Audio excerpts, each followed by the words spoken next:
Greetings in the name of the Lord. Welcome. Grace be with you. Peace, shalom, whatever greeting works. I am Cullen Cressman, and this is my attempt at a podcast.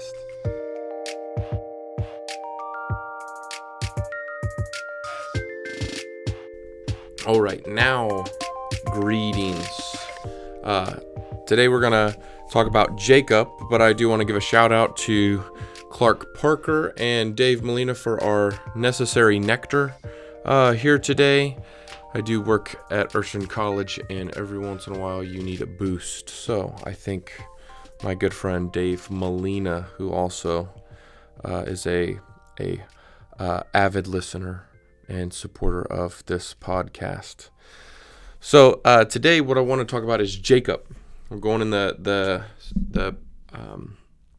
different characters of Genesis, and in our next episode we'll talk about the most important character of Genesis.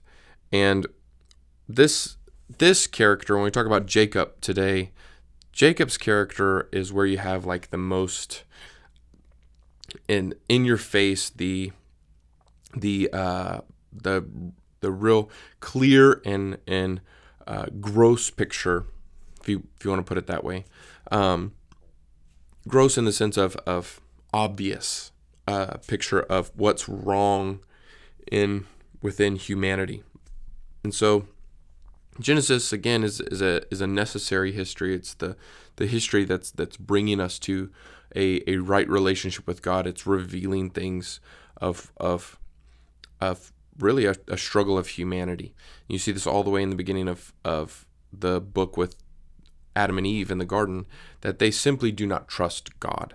And that's a recurring theme. But trust and faith takes a couple of different shapes and really our response to different situations. And what you see going on in the characters in the origin story of the Israelites and the church is you have Abraham, who believes but lives in a fear which causes him to be dishonest. You see a subtle dishonesty when he lies about his wife, and it's in reaction to fear. Then you also have Isaac, that is, he does the same thing, the same type of deception, and he also allows a deception with his son fooling him. Now you get to Jacob, and Jacob's name is deceiver. He has already been part of this con man lifestyle since the very beginning. As a twin brother, he was a heel grabber. He was coming out of the womb already competing. And so you have this character, and it's very interesting. He steals the birthright. He steals the blessing from God. And so he is stealing the inheritance. Okay, he's stealing that passing on, and you have the sibling rivalry that goes on. But what I want to talk about today is how you see the ramifications of that deception. This is what comes out in this story is Jacob is an obvious deceiver. He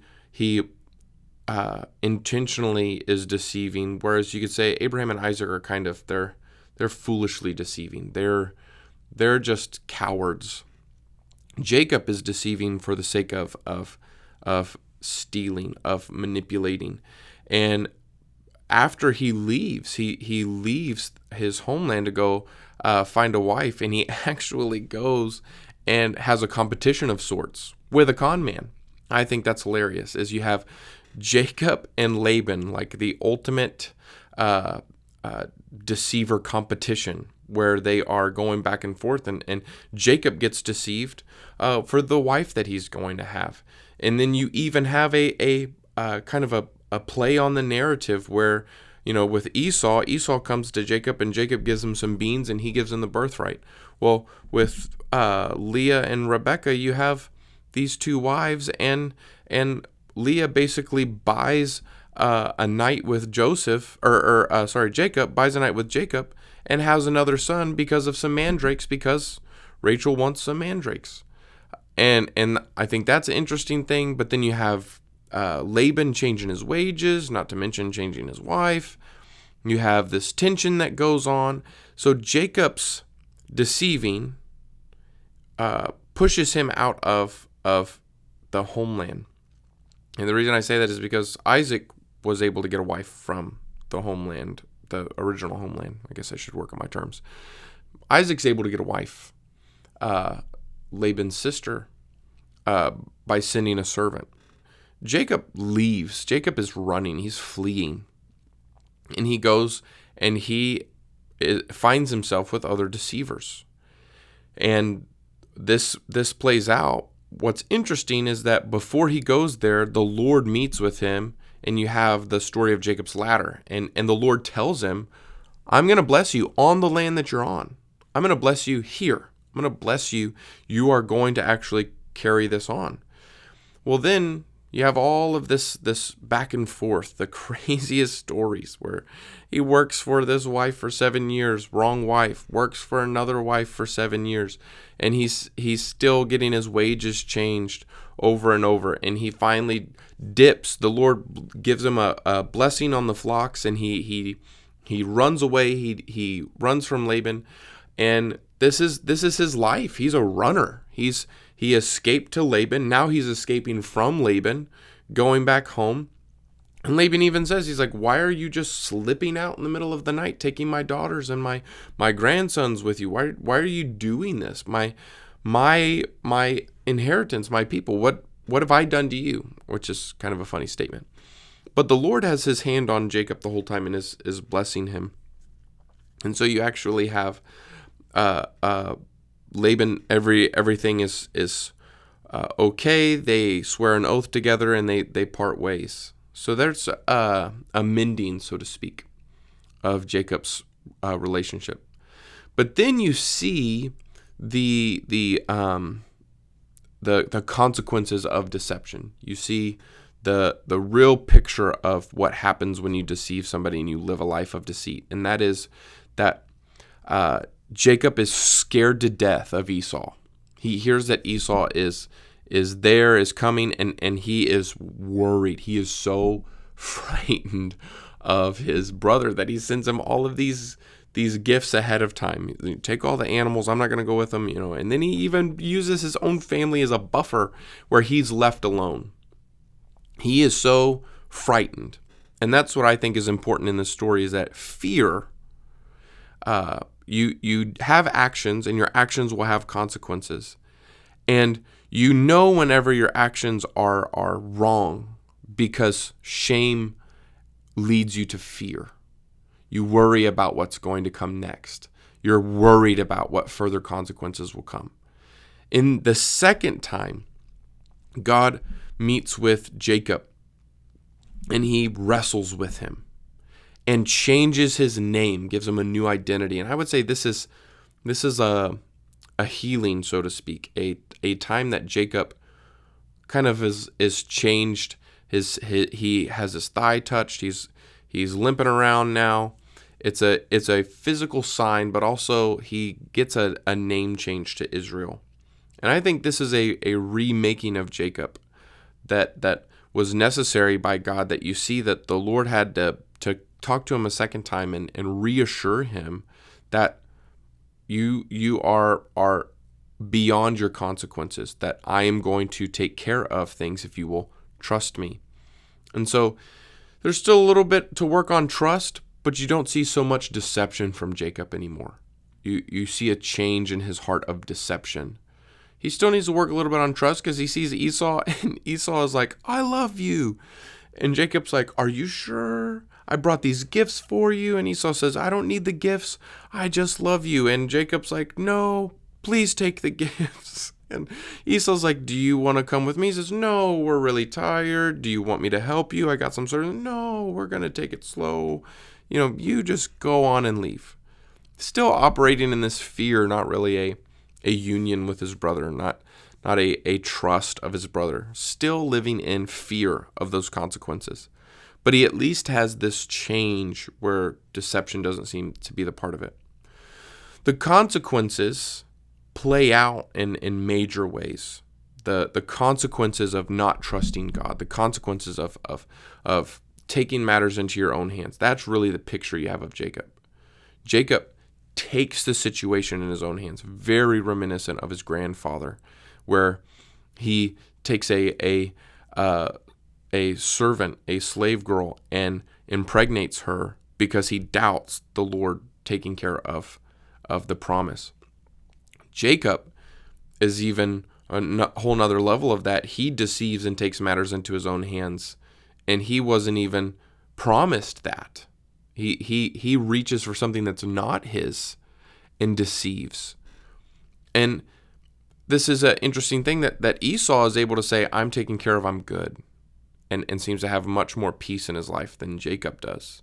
Very interesting when you see the two of them dialoguing. But Jacob is living in fear because he's doing things on his own. He has started to learn. He's starting to learn to trust God and let God provide for him. And the Lord has blessed him, and he has a great family. He's got the whole farm. He goes and he builds sheds. It's a wonderful time. But you see the consequences play out in major ways. So one thing is you see the consequences with his wives, where they have this rivalry and this tension between each other. But then you also have the consequences with his daughter Dinah. And what I want to highlight there with Dinah is a very sad, tragic story of a young girl. They're in Cana, and this young girl gets raped for simplicity's sake. We'll put it that way. Is a man sees her, takes her, but then he loves her, and he's willing to do everything right. He's saying, I will take her as my wife. I'm in love with her. I would like to be part of this inheritance with you.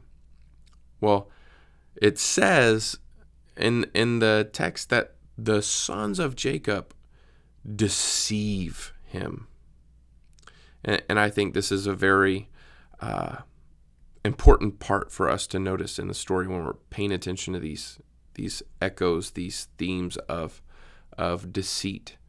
That Jacob might be on the path to trusting God, but you see how his children are affected by the kind of life he's been living. His sons deceive this guy and end up killing him. And Jacob says to his sons, why have you done this? Why have you caused problems like this? It was not necessary. It didn't need to happen. And they have the same type of responses. Are we going to let our sister be known in this way, taken advantage of in this way?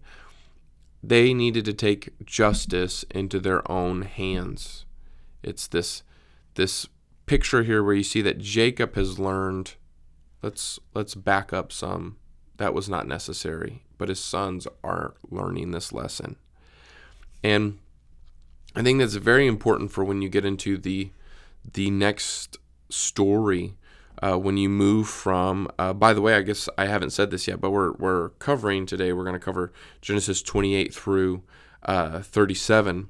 We're going to pick up on the story, 28 to 36, because we're going to pick up on in our last episode. We're going to pick up at chapter 37, and what I think is so sad about this is that the family problems have not stopped yet. And I say family problems, but I would say universal problems.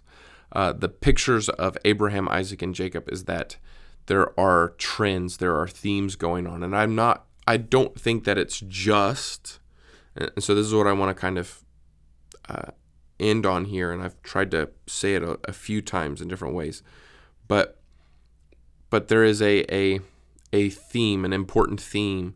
It's not just that you have family curses. It's not that you have a generational curse that sometimes is mentioned in church. It's not that you have it's not like you have a pattern of alcoholism or a pattern of debt.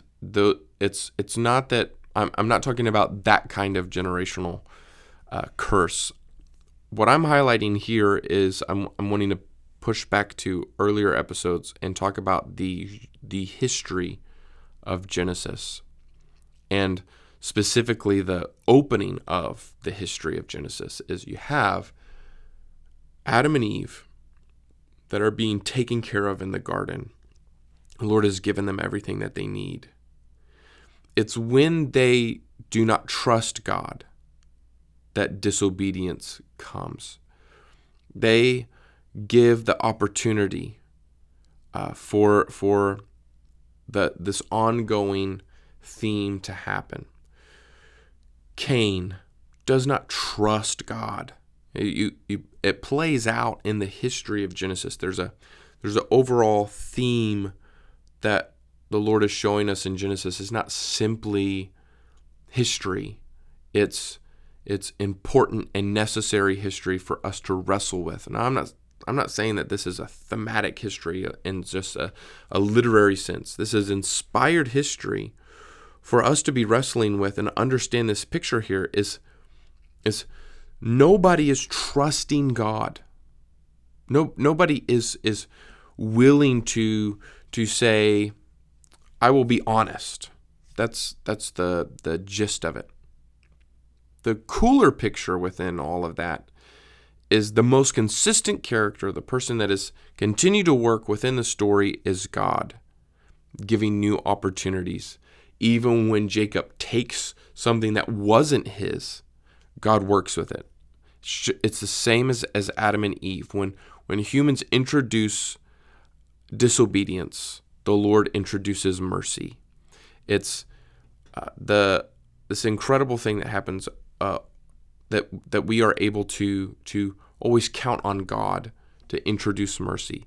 And even in Jacob's life, Jacob has a third encounter with God, where the Lord speaks to him again, confirms you will no longer be known as Jacob, but you are Israel. And he confirms to him that he is going to be the one that carries this inheritance on. He's going to be the one that the nations of the world are blessed through, just like Abraham was promised. He is going to be the one. He may not understand the implications of it when the Lord is talking to him, but we see it now. He is going to be the one that is bearing the history for salvation. He's going to be bearing the life, the family, the necessary pieces for us to get to Jesus in our salvation. Jacob has those confirmations from God. It's a story of the mercy of God in spite of our inability, humans, our inability to simply trust and be honest. And the Lord works within that. And that's what I think is happening here. Is I don't think that it's just that they have a bad pattern of lying. I think that it's indicative of how humans behave when they don't trust God. This is the way that humans react to things. You have deception, shame, consequences, all of these things that are going on simply because we don't trust and believe for God to do the right thing for us. But God always responds in mercy towards our lack and always works within that. And I think that's the important thing that you see in a very clear way in Jacob, is Jacob has 3 monumental encounters with God. You know, these are the stories that people preach from. These are the famous things of wrestling with God, Jacob's ladder, the name change of Jacob. All of these things are key encounters with God. And those big encounters with God are happening. You know, Jacob says, I've seen the Lord face to face. Those encounters are happening with the flip side is a very vivid picture of deception and consequences and shame. And so I think that's what's very important when you're looking at Genesis, that you see this pattern going on with the characters. And that's why in our next episode, I want to talk about the most important character in Genesis. And by that, I mean human character. God is the one doing all the heavy lifting so far in the world.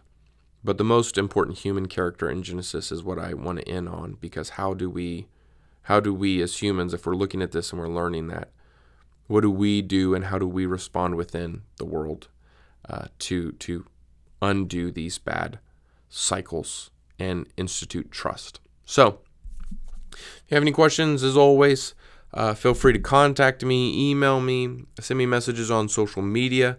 Would love to hear from you. You can subscribe in different platforms. You can leave questions on different platforms. You can also support this podcast on different platforms. So if you enjoy this content, if you want to see more of this content, then I would encourage you to support the podcast financially.